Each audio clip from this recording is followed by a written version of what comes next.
Welcome to the newest episode of the Reach Prevention of Targeted Violence podcast. Tune in as we delve into different aspects of violence prevention through discussions with community partners and experts.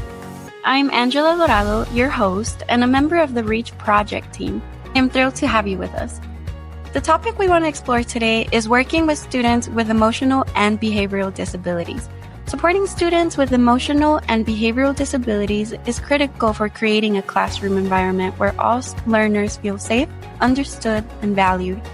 Educators can help these students develop necessary coping skills and social skills by addressing their specific needs with appropriate strategies and interventions. Furthermore, working closely with these students fosters a culture of empathy, resilience, and inclusivity within the broader school community. Joining us today is Dr. Kristopher Yeager. Dr. Yeager is an assistant professor at the California State University Channel Islands. Dr. Yeager, we are so glad to have you here with us today. Can you tell us a little bit about yourself? Absolutely. I'm so happy to be here too. I really loved your introduction. I echo all of those statements that you just said. You said it very well. Yeah, I'm an assistant professor at Cal State Channel Islands in special education. I work primarily in the teacher education department, working with new teachers that are just going into student teaching and going into the classroom. A lot of the research that I do is surrounding students with emotional and behavioral disabilities, but I also do research in the area of the secondary transition to adulthood and employment and post-secondary education for students with disabilities. But I'm very excited to be here and to be a part of Project Reach. Thank you, Dr. Yeager. Can you describe some challenges that students with emotional and behavioral disabilities face? Absolutely. So I wanted to just take a quick step back because I'm not sure how familiar the audience is with the field of special education. So when we're talking about students with emotional and behavioral disabilities, we're talking about students who receive special education services because of their emotional or behavioral disorder. In the field of mental health, and if you follow the news, you know that more and more students and children than ever have emotional and behavioral challenges and disorders. I think the CDC talks about maybe 1 in 10 students or even 1 in 5 children is facing these challenges. But in special education, it's about 1 in 200 students who receive services for emotional and behavioral disability. So these are students that have such profound and ongoing emotional and behavioral challenges that it impacts their education. So these students, for example, they might have an emotional and behavioral disorder in anxiety, but that anxiety has been going on so long that it's impacted their ability to learn how to read.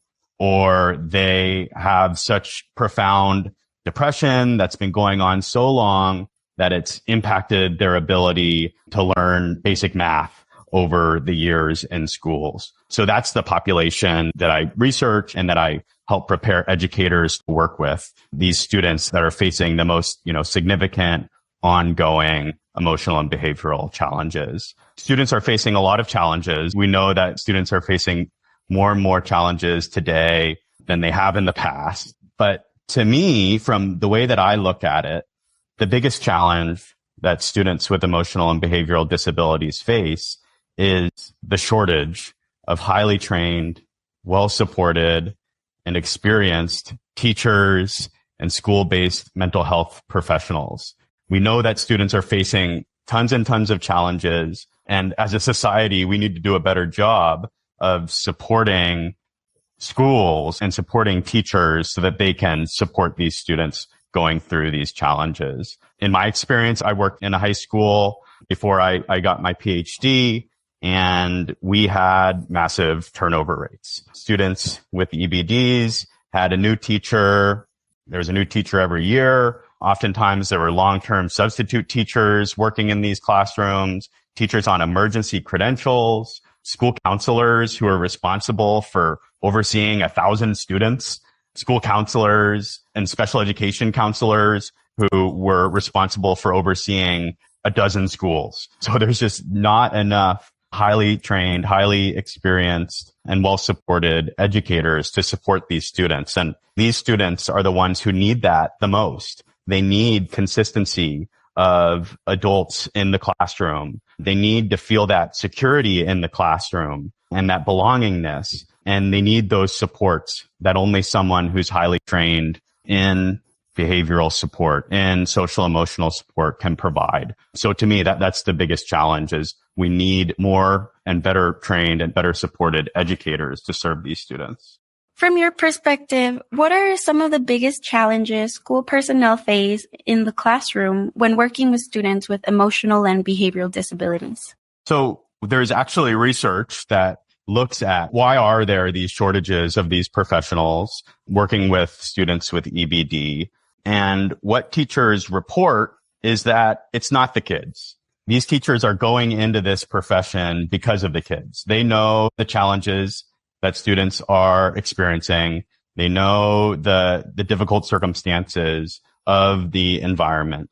The reason why they experience the burnout and the attrition and the turnover consistently, this is over many studies, folks are researching this, is because of this feeling of a lack of support from administrators, from other teachers.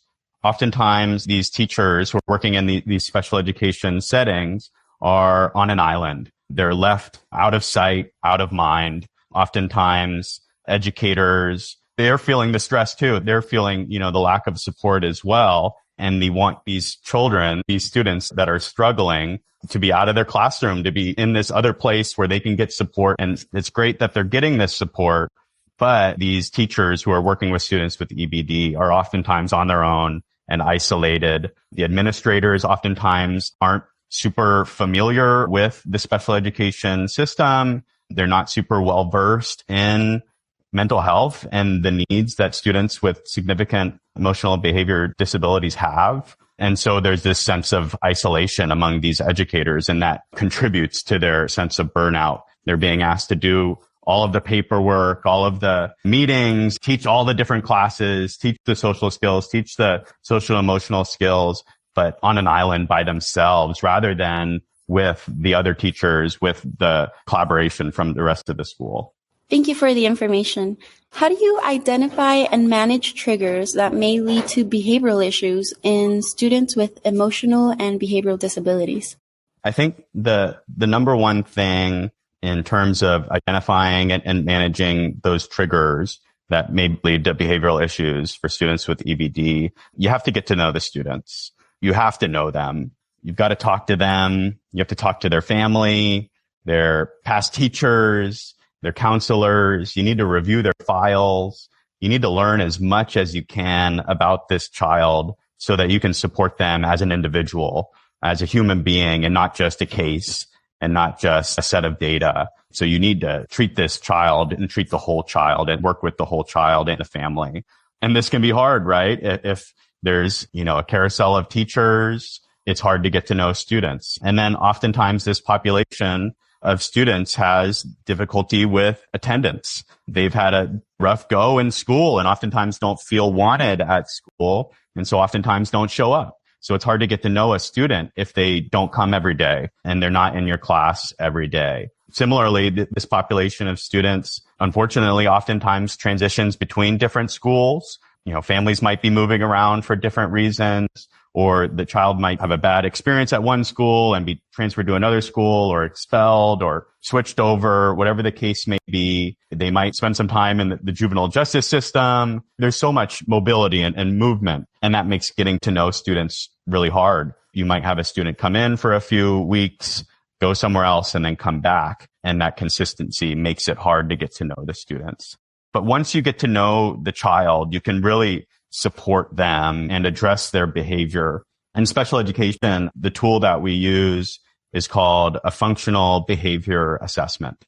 And what that means is we identify the function of the behaviors that the student is exhibiting. What's the root cause of them? We're not looking for excuses. We're not blaming the parents or the community or the kid. We're looking at the behavior And we're looking at what happens right before the behavior, what objectively is the behavior, and what is the student getting out of that behavior? What is the consequence of that behavior? And when we do these functional behavior assessments, we can design interventions that work.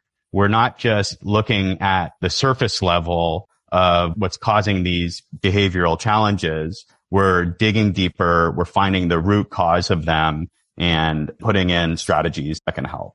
Thank you for the information. How do you identify and manage triggers that may lead to behavioral issues in students with emotional and behavioral disabilities? Collaboration among all those people that you mentioned is so important.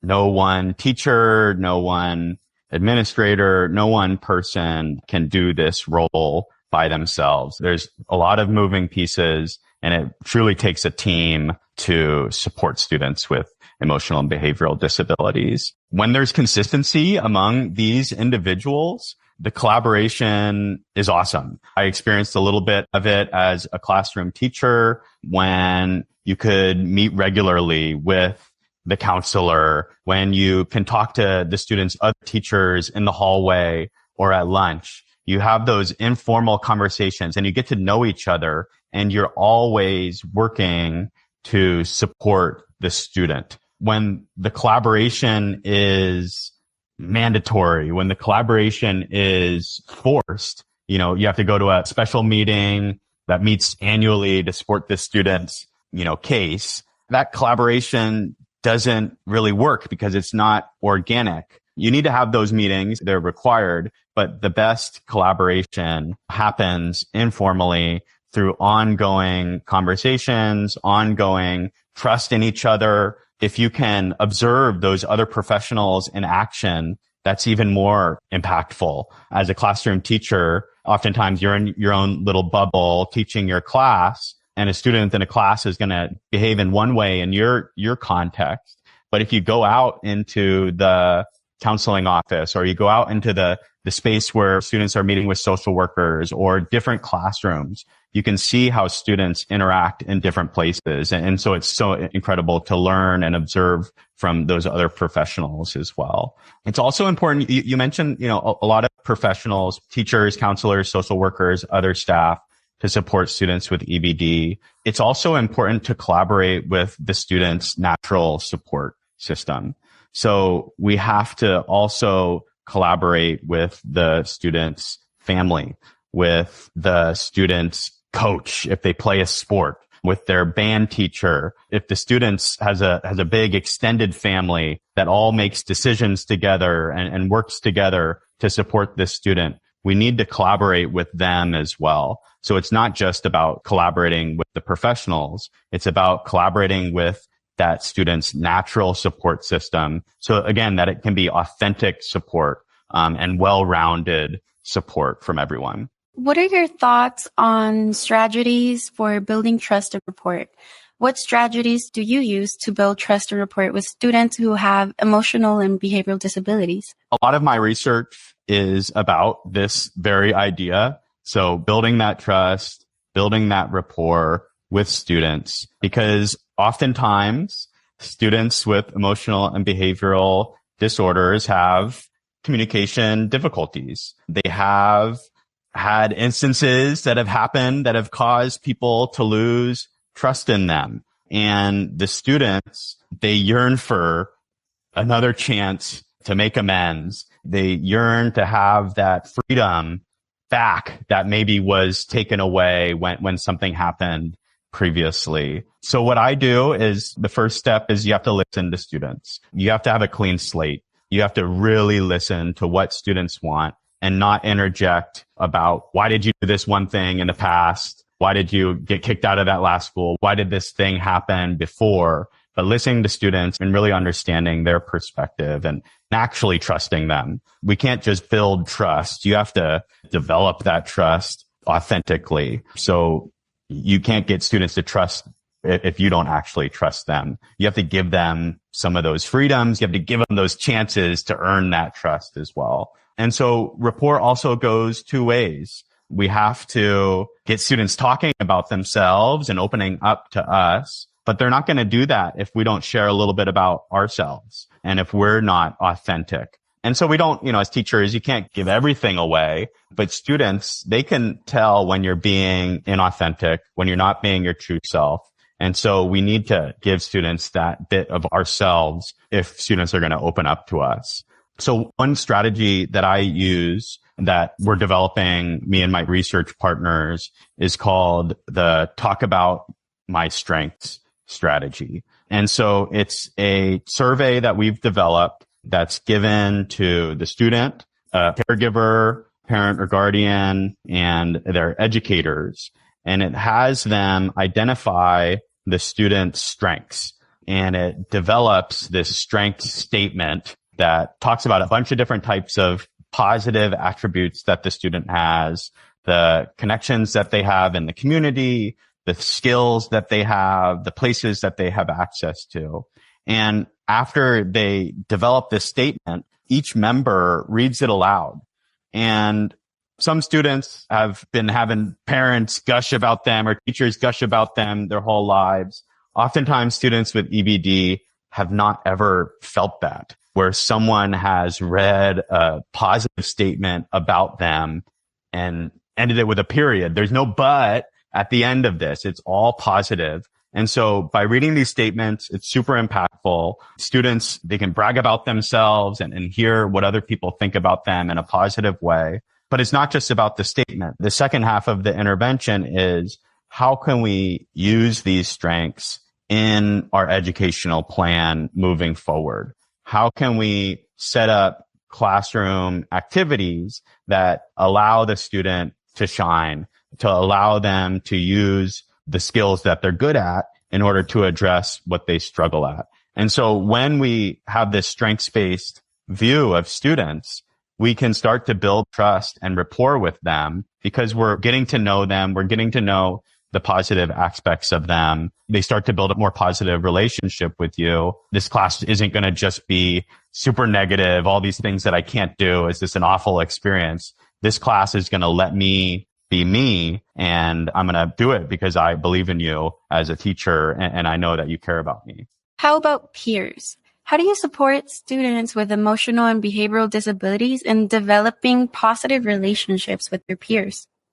This is absolutely tricky. Part of having and qualifying for services for having an emotional and behavioral disorder means that a student has difficulty building relationships with other adults, with peers, with authority figures, whatever the case may be. So this is part of, what we're working on every single day is supporting students to have better social skills, better emotional regulation. And we want to build those skills up, but we got to start first things first. And I think where we start is by how can we form less negative relationships? How do we greet other people? How do we ask classmates for something? How do we have small talk? And then we can build into, how do you have a friendship? How do you have a relationship? But it starts from those basic social skills. And then maybe we can build to those bigger, more positive relationships with peers.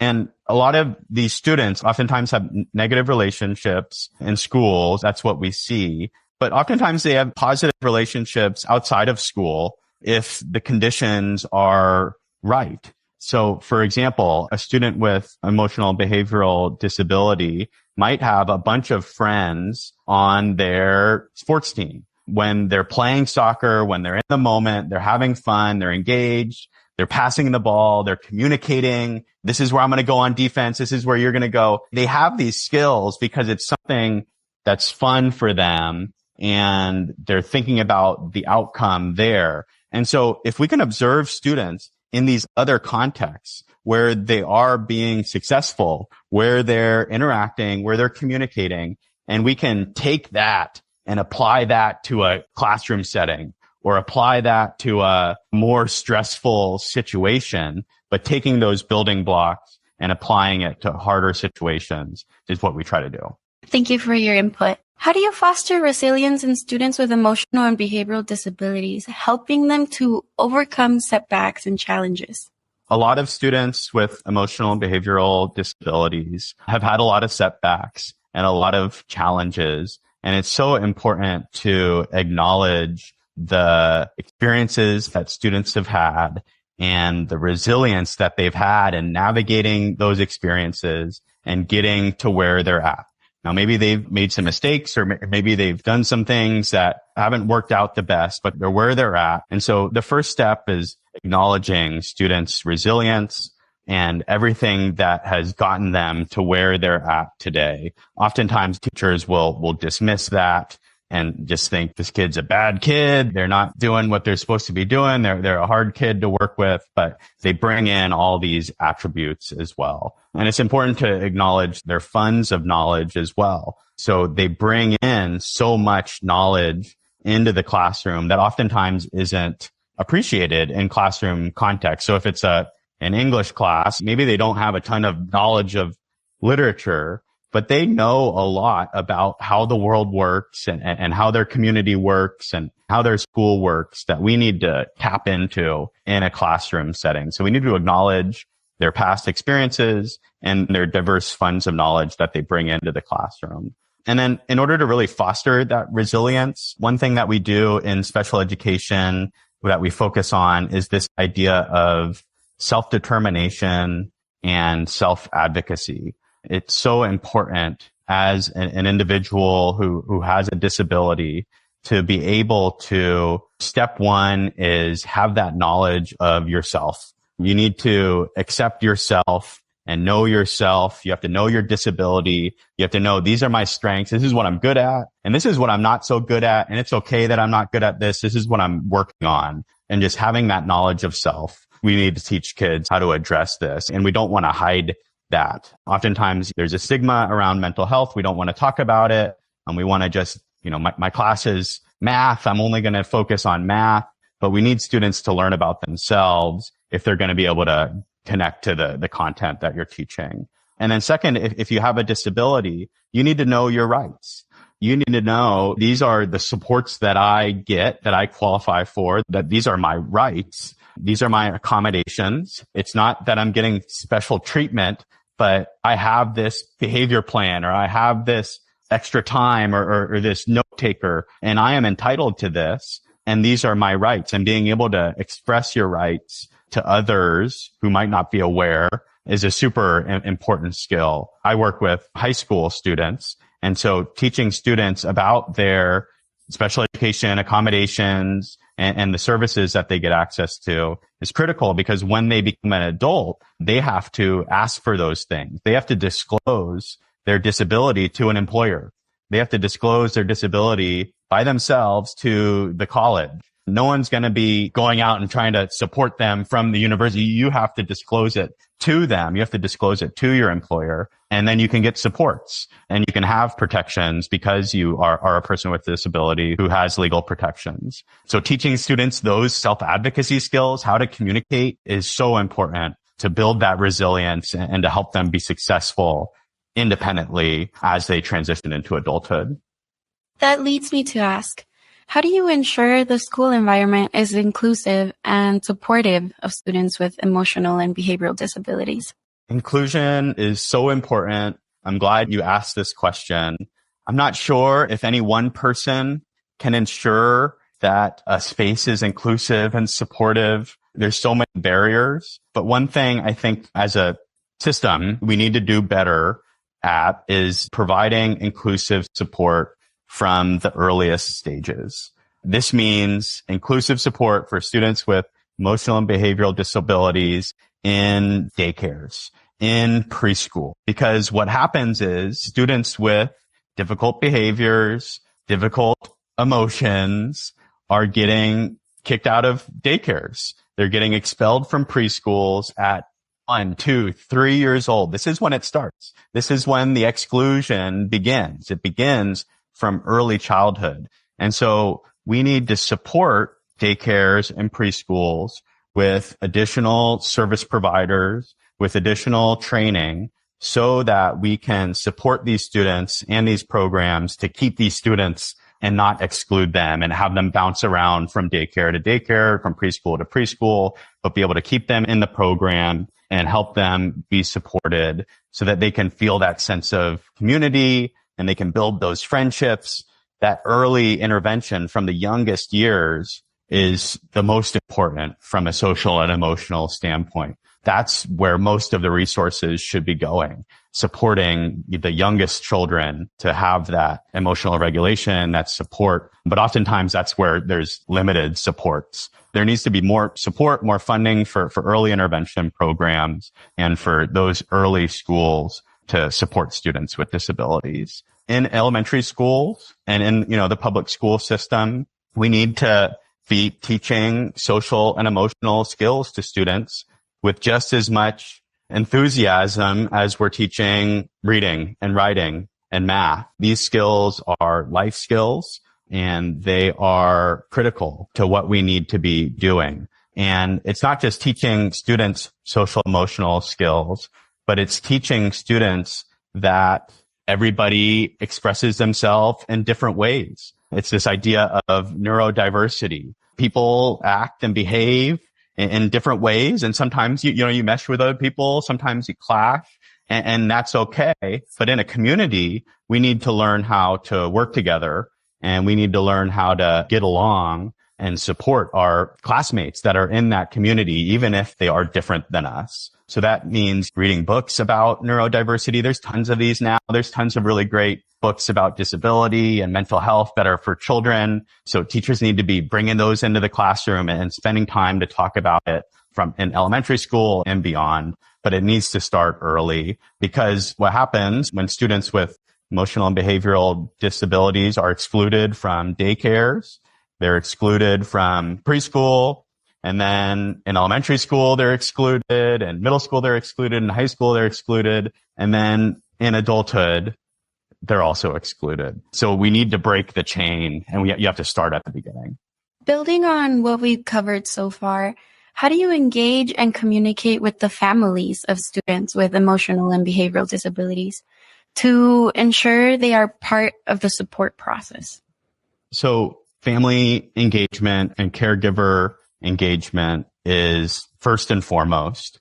I'm not sure if your audience is super familiar with the history of special education and disability. In the field of special education, family and caregiver involvement is a foundational tenet. And the reason for that is there's a long, long history of family exclusion and families being removed from having a voice in the education of their child. For a long time, children with disabilities, children with significant mental health challenges were institutionalized. The experts said, your child has to be in this separate place.